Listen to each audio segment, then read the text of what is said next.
all of their risks at the beginning of the series. I think that's a wise choice, too, when you have the depth that T1 has.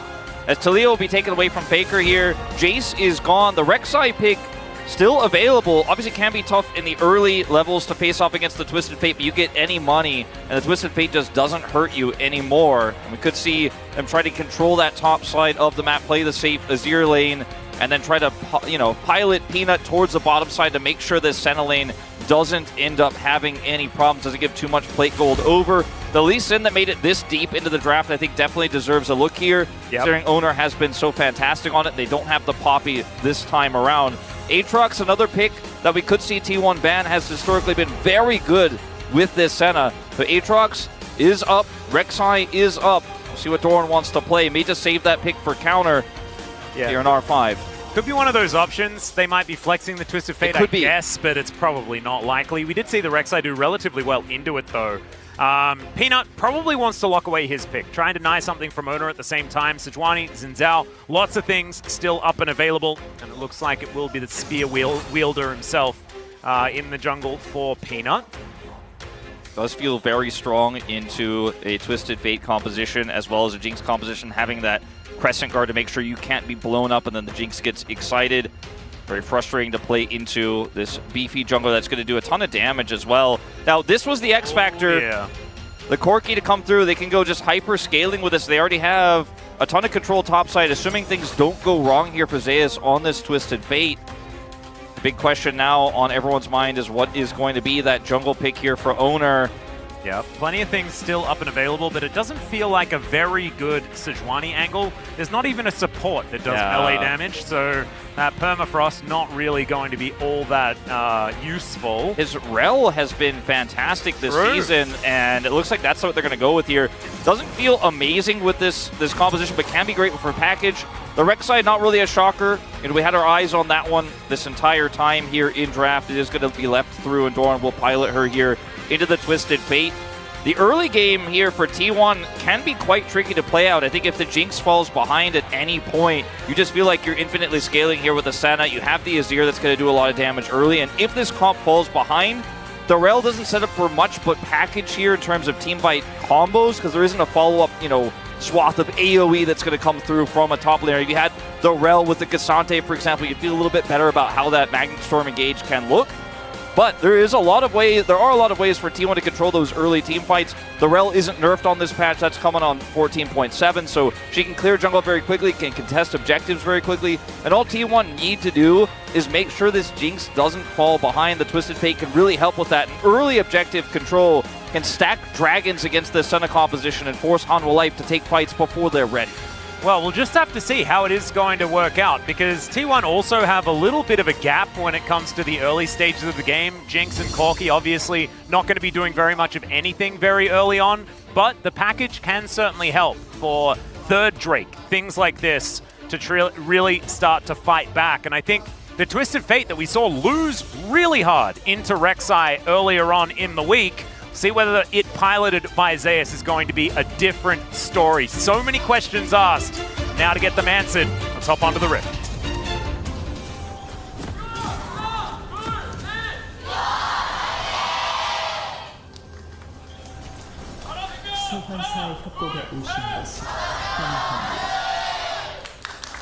All right, here we are, ladies and gentlemen, onto the Rift for playoffs round 2, our second match. We'll see who's going to be able to take it here in game number 1. T1 threw down the gauntlet by leaving open the Senna Nautilus. I do have a fun fact, because you don't necessarily associate Viper with Senna play, right? He's a bit of a Zeri guy, very good at the crit carries, things like this, with a bit more presence in lane, presence in team fights. Viper has a 46 KDA, 100% win rate on Senna. Yeah, he's pretty good at it. It's not bad.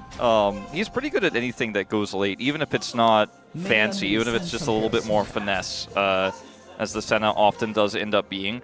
We'll take a look at some of these champion stats here for T1, but I can tell you this is the 5th game for Zeus on the Twisted Fate. He is 4-0 leading into this 5th game. It's now his 3rd most played behind the Aatrox and the Cassante. And, you look at some of these other picks here. Peanut hasn't played as much Jin Zhao as a lot of his other really strong picks, and Doran obviously played the Rek'Sai. We weren't really impressed with it against the Guangdong Freaks, but that was his first games that he did play, of course, with this champion, and just one lane and then didn't do a whole lot, but it didn't matter. And I think that he will have to do a little bit more than that this game around if he wants to set up for the Senna. Becomes a very difficult target to kill later on.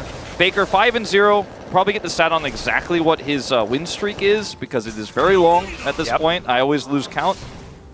And on the other side of things, we mentioned already that the Senna Nautilus has been something that Hanwha Life Esports have found a fair bit of success on. Doran with that victory on the Rek'Sai, but like you mentioned, it's not something that we're necessarily saying was extremely devastating or anything like that. It felt like Dudu did manage to handle it relatively well.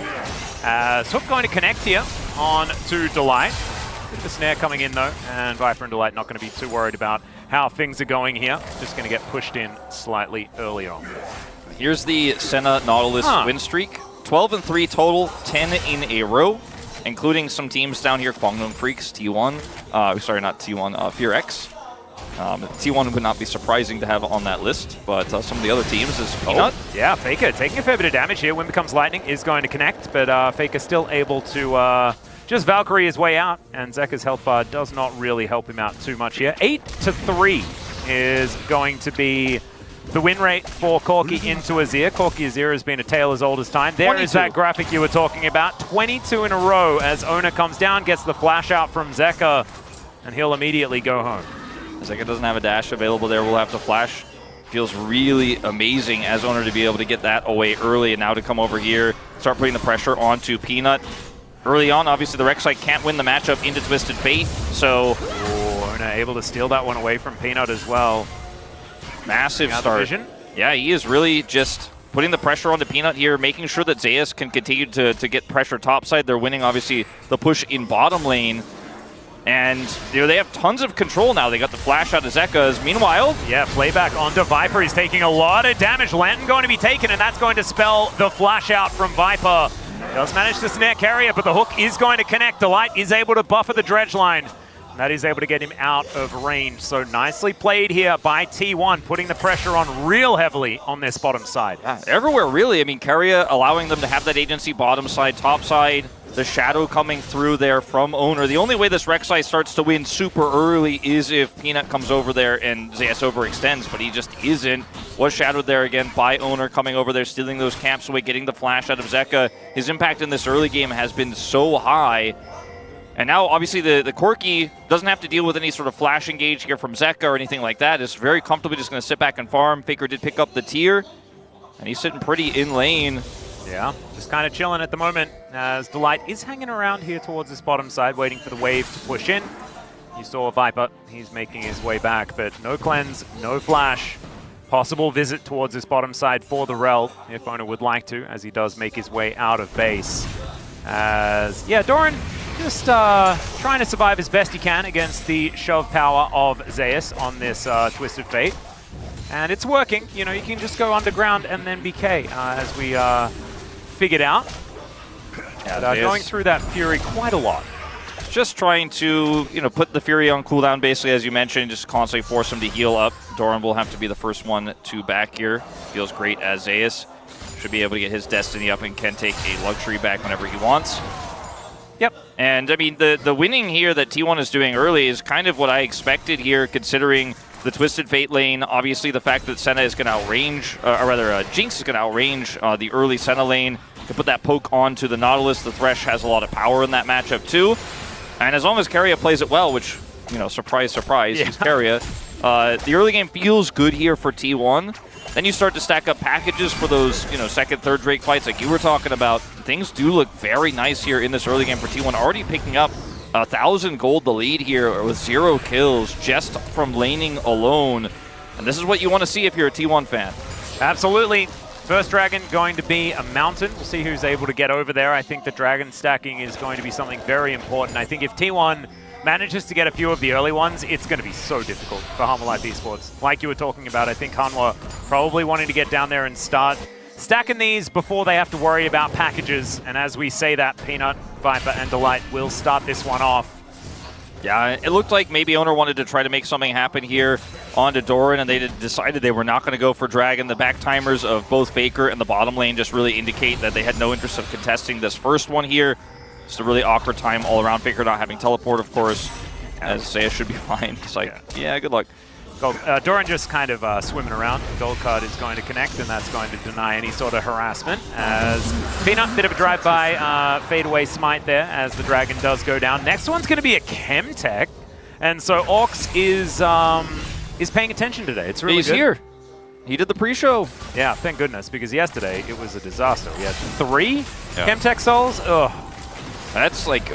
Valdez and I did the math on that in Challengers once. It's a real statistical anomaly. Yeah. It certainly felt like that. Did make Game 5 feel really cool, though, when we got an Infernal. Yeah, that was like, very... Whoa, relevant dragons? Crazy. Yeah, Game 4 was an ocean, if I'm not mistaken, as well, right? Yeah, it wasn't great. So far, as we slow this down here, Dragon went over without a hitch. Chemtech is going to be the second one here, so not going to be the most impactful, but Hanwha do want to stack that up. As Doran is starting to, be a little bit more of a threat here to Zeus because he does have those Merc Treads, so we'll be able to get back into the action after gold cards very easily. Yep. And after he does end up picking up some of those tank items, obviously this is going to be when Zeus can't really hurt him at all.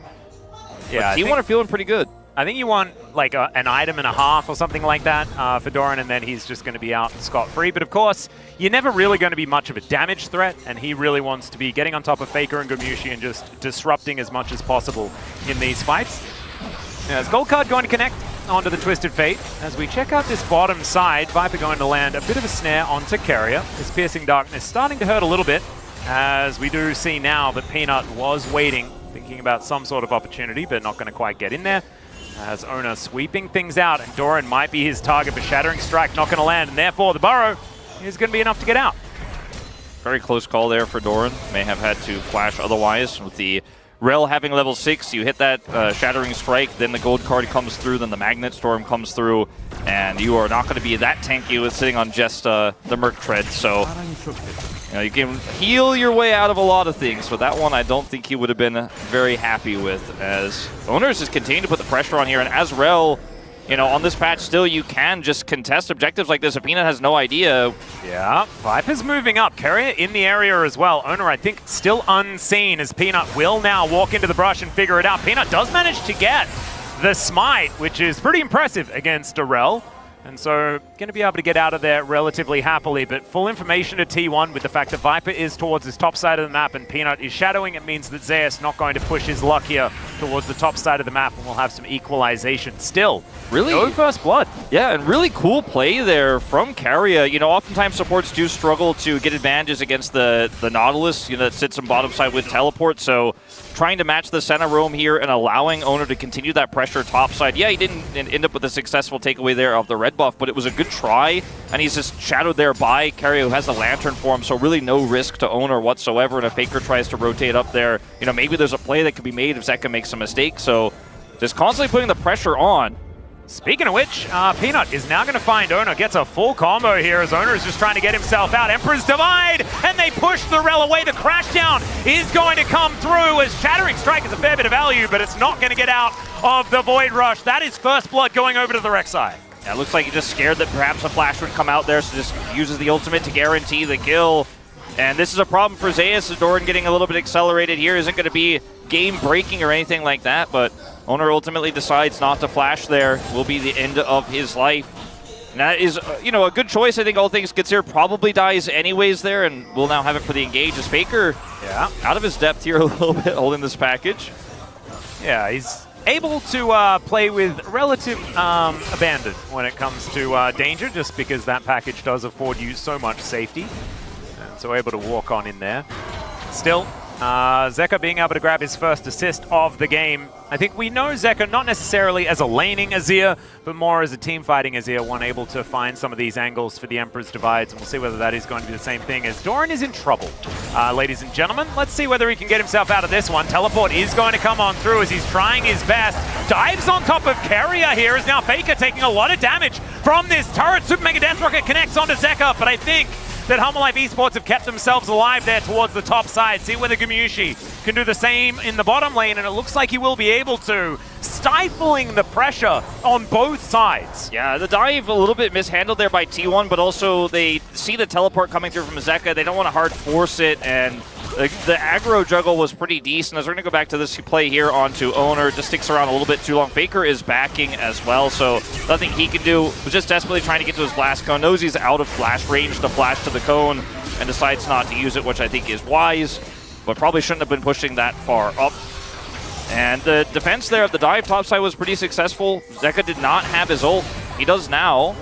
Faker, no package available here as Peanut does slow Faker down. Owner is going to be here. Flash out from Faker, but there's the audacious charge from Peanut. They get the knockoff, and Faker is going to be taken down, and Emperor's Divide immediately follows. Owner this time is going to be able to flash, and will take the lantern away to safety, but still 2 kills for HLE Esports. Really massive start here for HLE, and one of those kills going over to Viper here. This is not what you want to see as a T1 fan. Doran just trying to do what he can. The Ghost is going to be used here from Zeus, who's just throwing so many cards at this Rek'Sai, who will eventually just be able to hop in a tunnel and get himself out. HLE will be able to take the prize of a Drake unless Owner is able to do something about it. They do get a bit of information as he gets on over. There's going to be the steal, but it might be a sacrifice of his life as well. Magnustorm comes in and he takes the lantern, and Carrier is going to save his jungler. And T1 are just so good at this, man. You know when you see the observers pan over towards Owner on the wall, he's got his Hex Splash, Carrier's got Lantern, they have Super Mega Death Rocket. They're going to try every way they can to prevent the Dragon stack, and it is successful this time around. Now, Ocean Soul being the soul here, you know, arguably a much stronger soul here for HLE, considering they have this farming Nautilus and the Rek'Sai. But at least it's not going to be the next Dragon threatened soul point. Good play there from T1 to deny the Dragon. The gold lead is still theirs right now, still holding 5,000 as the advantage, but Carry's starting to get a little bit closer to online here. The Senna getting stronger. Obviously, the Azir now having Nashor's Tooth. The early game has felt pretty good for HLE, turning things around, as this is just a lot of greed here out of Faker. Has Valkyrie, but as you mentioned, no package. The escape range here, not large enough. And then I appreciate Peanut also following for the flash after the stun comes through from Owner, making sure he can get that knock up there onto Faker. Zeka tries to get Owner here. We'll get his flash only, but a good attempt nonetheless. Carrier is here to cover once again. Carrier has been everywhere this game. Speaking of that, you'll see this play here. Goes for the steal. He's got the lantern to get out. Pings it. Yeah.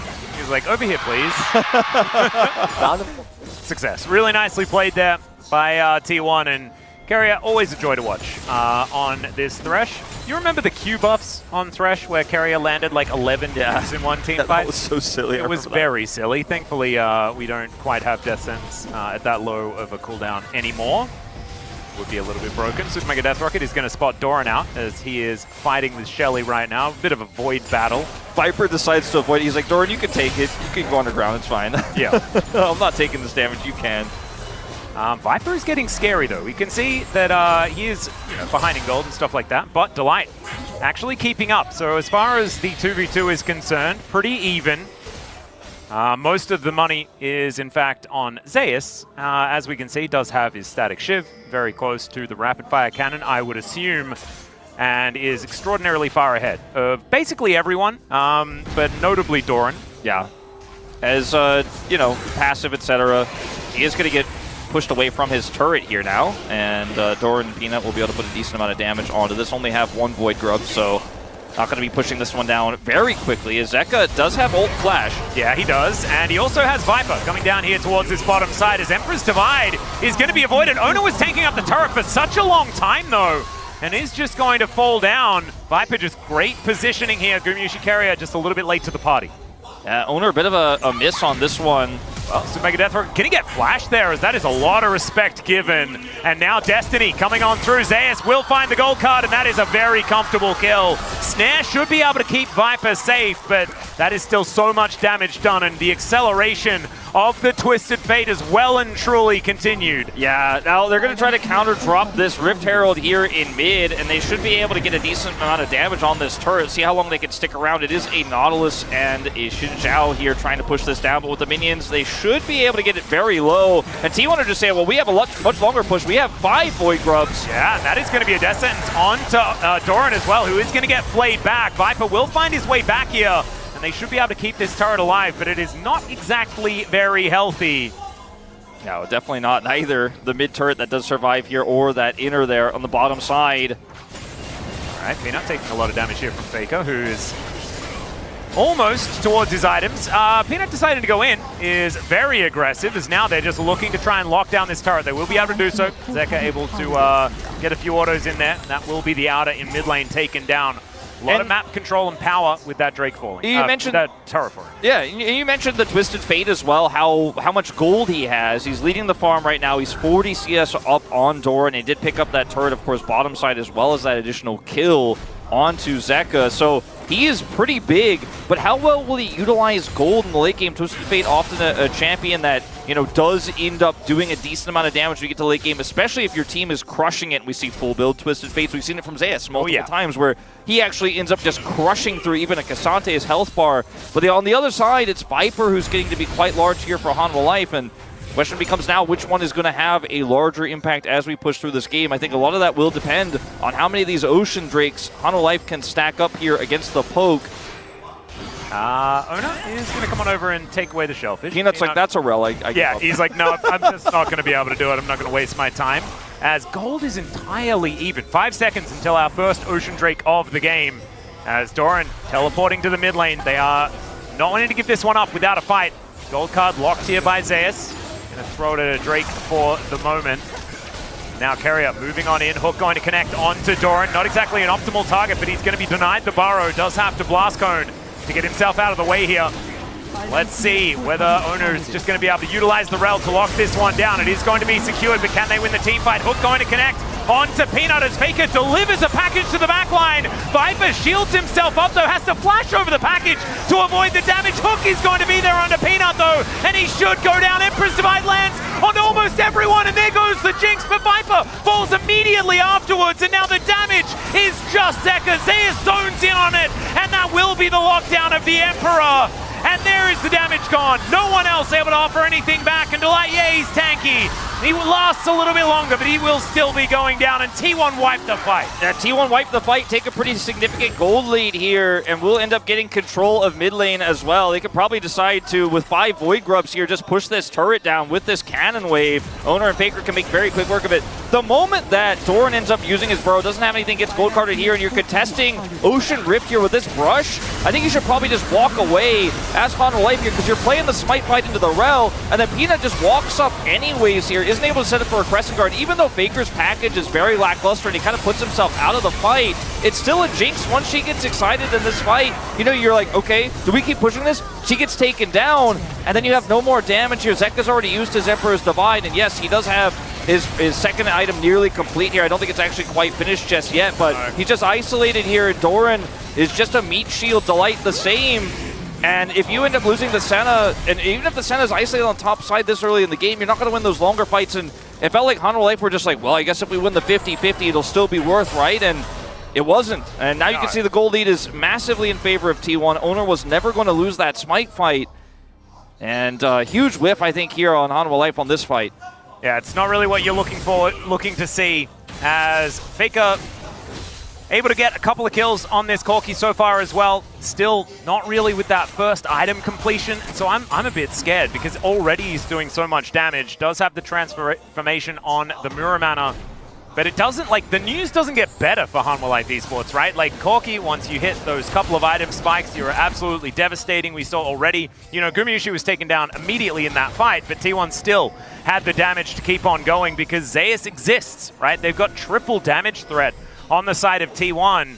And so as soon as you do get those first couple of kills, it is so difficult to continue fighting because you just don't have the same level of damage. Yes, you've got protection, but not so much the damage. And Hanwha Life Esports just needs to be more coordinated in these fights if they want to get this one done. You know, we've seen a lot of more defensive Azir played with Senna out of some of our top teams. We saw that from Faker, we saw that from Jovi, actually even Showmaker playing the Grasp Azir a little bit more defensively to keep the, in this case, Viper alive, keep the Senna alive in these longer fights and itemize for that. But it's just going to be looking for engage as the way Zeka is playing this, and that's not surprising given Zeka's playstyle in general.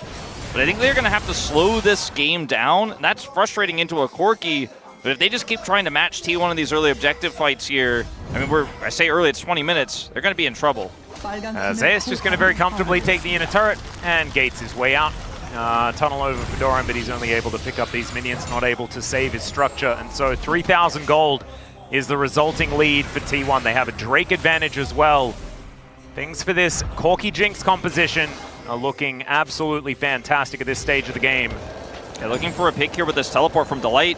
Yeah, but it's package available as Carrier and Ona are in the area, so therefore it should be absolutely fine.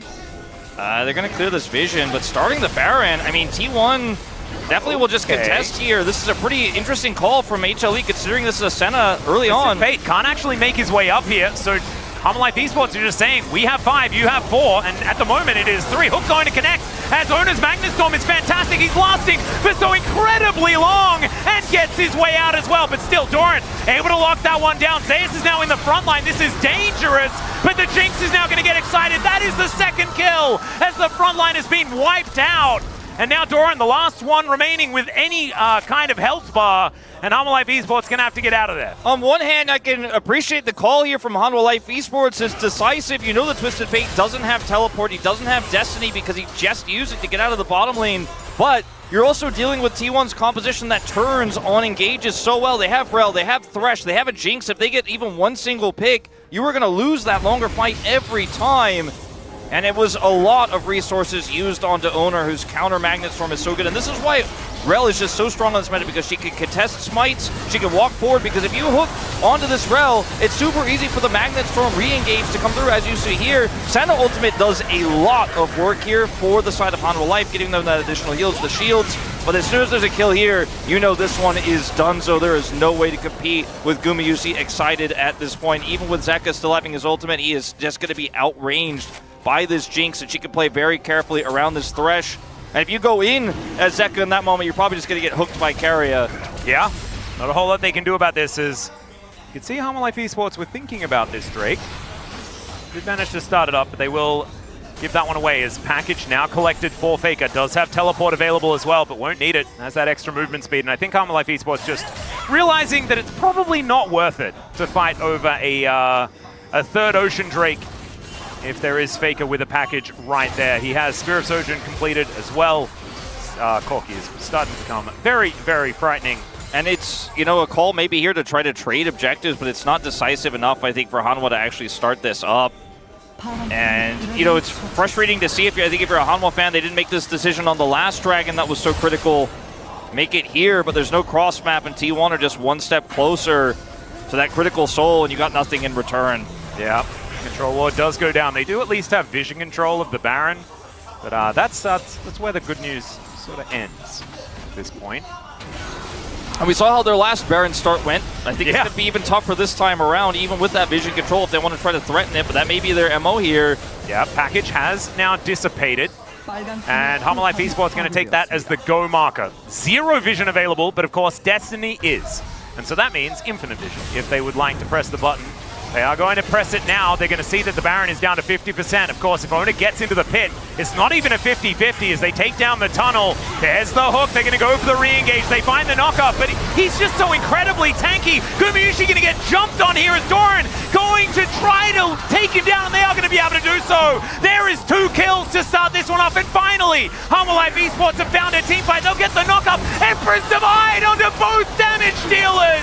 Still, it's a double kill for Faker, but it shouldn't be a one fight here for T1 as Doran, Zeka, and Peanut are just going to try and take him down. There's the knockup. Wind becomes lightning indeed, and there is the takedown onto the Corki. Finally, Hanwha Life Esports win a fight. They give it to Zeka as well. That's massive. It's his 3rd kill of the game. He's getting closer to that 3rd item, but that was such a coordinated fight there for Hanwha Life Esports.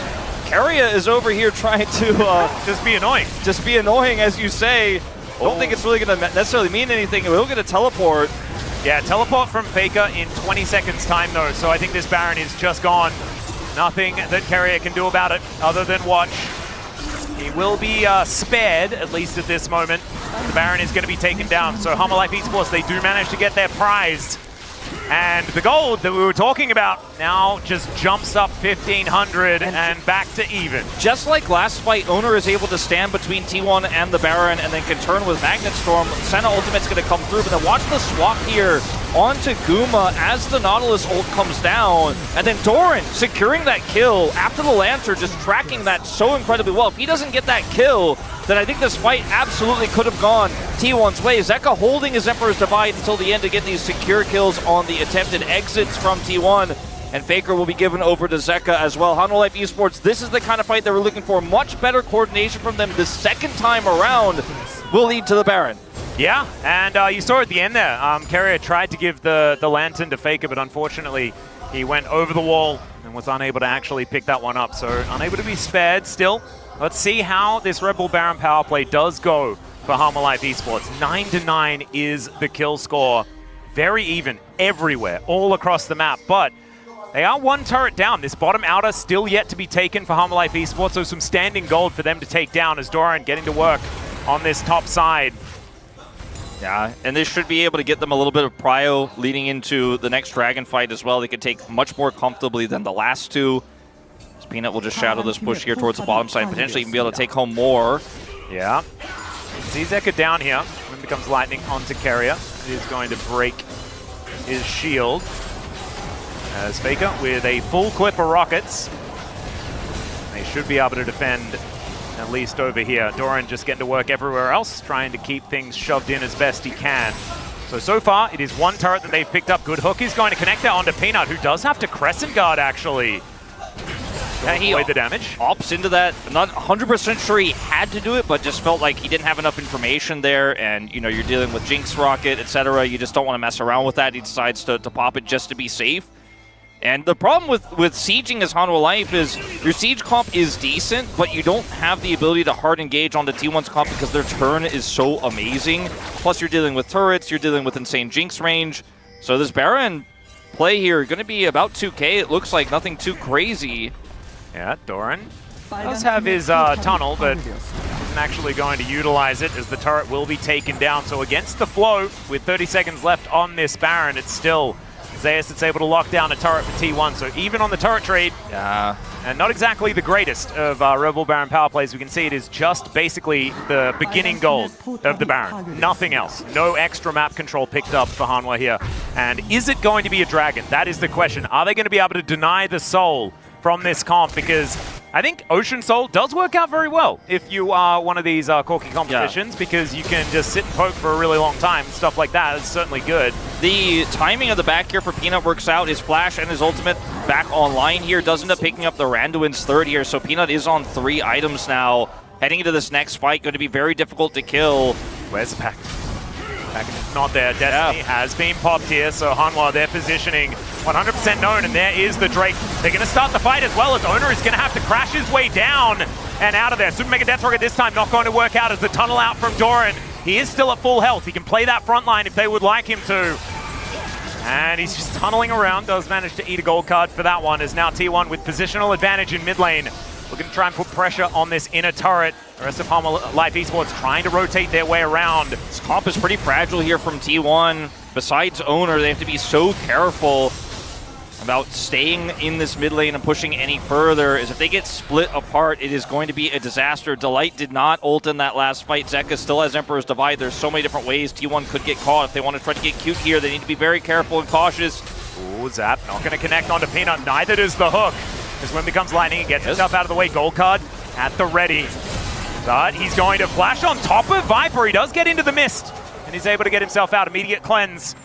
That is a summoner spell in trade for an auto attack with a card on top, so you'd probably say that it's worth for T1. Well, still the flash was utilized by Zeus. Yeah, that's the other issue. I mean, I love this play if Viper doesn't have cleanse, but he did. So, you know, does get a small win there, and if perhaps they were able to lead into another CC there, it would have been absolutely worth it if they end up killing Viper, but they're unsuccessful. You could see in that last fight on the Dragon as well that as Delight becomes more tanky, he can just kind of walk towards Owner and say, yeah, normally if I hook you, you Magnet Storm and then the team focuses me down, but I'm so big now that it's very difficult for you to do that, and the rest of the team can just play around me. The Senna's range now getting closer to that of Jinx's and having the ability to actually slow fight these with a 3.5 item now with the arm guard picked up. Azir is really comfortable for Hanwha Life Esports. Seems like the tides have turned a little bit here when Faker doesn't have package. Well, Peanut needed to have swept that ward that Doran was standing on, as Delight not going to quite find that still. Going to be the snare connecting onto Owner. 40 seconds on the Baron. That is going to be the next thing to watch out for here in this game. T1 currently with a lot of vision control, at least towards this river opening. Tremor Sense getting so much value here. Oh, yeah. It's always knowing where T1 are rotating. You can see that showcased here by our observers, those little rings you see on the ground. Doran knows where they're kiting back. Are they lurking there? Are they looking for a counter engage? This Rek'Sai is just going to give so much additional information to the side of Hanwha Life Esports as they kind of juggle for neutral here and start stealing away some of these camps, stealing away deep vision. Now T1 have grouped on this spawning Baron. 10 seconds to go. They have amazing turn. Faker is going to be able to pick up package here for this next fight. He's prepped his big rocket as well. This could be a game-deciding fight.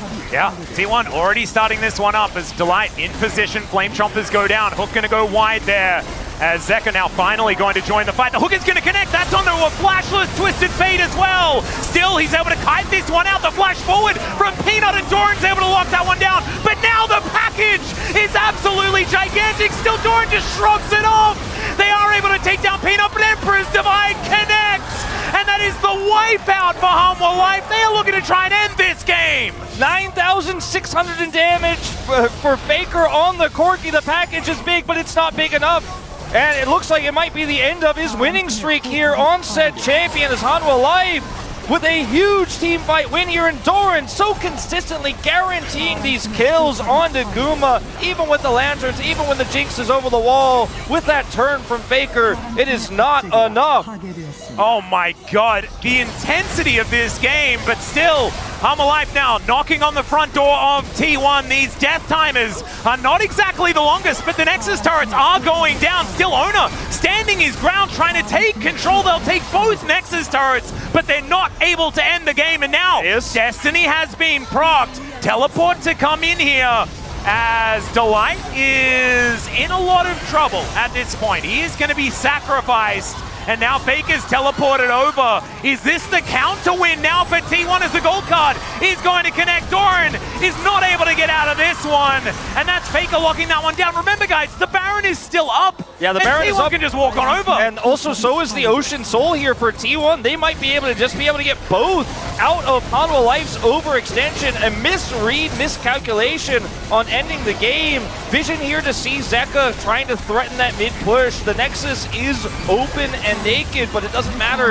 You only have an Azir to worry about here. They tracked him well, and they will be able to turn the Baron around, as this fight is absolutely wild. But again, T1 have such fantastic turn, and when they have the cross here from Faker, when Hanwha Life go in, everything is spent on the Zeus, and so Faker's like, this is going to be one of the greatest packages in pro play of all time. As Hanwha Life Esports are super priced into this, look at the layering of damage here, and the Doran over the wall to kill Guma is so massive there. Without that play, I think T1 again have a much better chance with all that damage coming through, but they do ultimately win it and fail to push. And that is Baron plus Ocean Soul over to T1, and now they're suddenly back in the driver's seat. Yeah, they do have an exposed Nexus, which is a little scary, a little frightening, you could say. Hanwha Life Esports now going to push down with this super minion towards that exposed inhibitor, but there are still inner turrets in top and bot lane.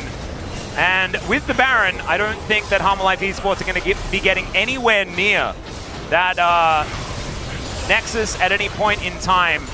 Troll ward put down as well, just to make sure there aren't any cheeky wards for the teleport. Still, Zeka and Doran don't have theirs up and available. As with 5 members of Hanwha Life Esports here, it is very difficult to defend. And now Magnet Storm is going to get that engage on through. Peanut taking so much damage now, able to use Owner to try and taxi out, but the double knockup is fantastic from Doran. They take down the Thresh and the Rel, and now Gumayushi is exposed. He's going to get snared, and now the game is finally over. Hanwha Life Esports, it looked dicey after that push. Failed, but this time around, the Nexus will go down. And on the red side, Hanwha Life Esports will take game 1. And Doran's Rek'Sai, we said it didn't really leave a mark in that